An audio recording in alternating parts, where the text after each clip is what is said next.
I think that's a very good and very, very important question. There is hardly any connection, to be very honest.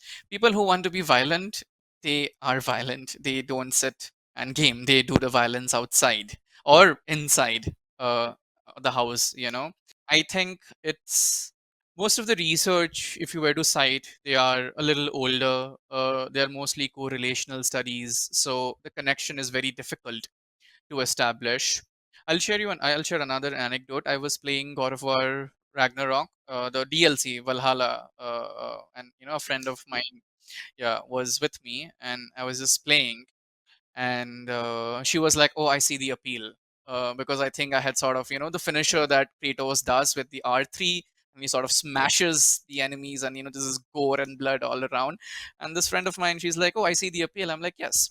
So yes, it is a violent game, and that's what I love about it, and I think that's what people love about it. And that does that make me violent outside? No, because if I had to be violent outside, I would be violent outside regardless of a violent game I'm playing or not. This is just a myth that has been created, that people, because you're seeing something and that's what you're going to be doing outside, that isn't really relevant. We can think for ourselves.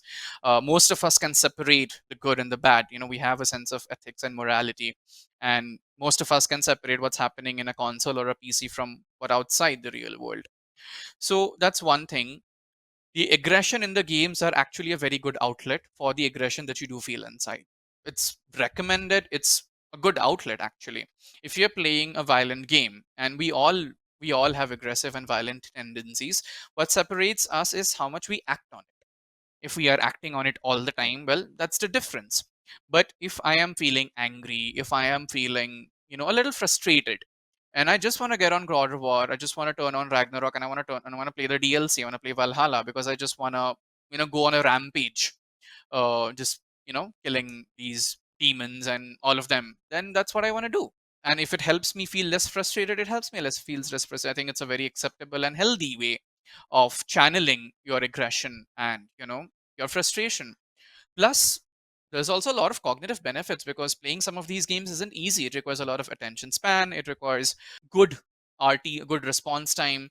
It requires hand-eye coordination. So it's also an act of mindfulness, because you're immersed in a world, and you have the controller, or you have the keyboard in your mouse, or the mouse in your hand, and you're sort of immersed in it.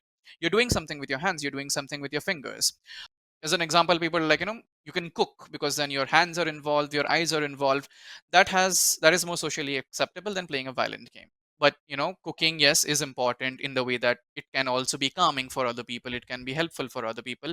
So can gaming as well, because the mechanisms, while they are different, we are still using our mind and the body and our fingers in order to engage into something. So that would be my opinion about violence and aggression, and their translation outside.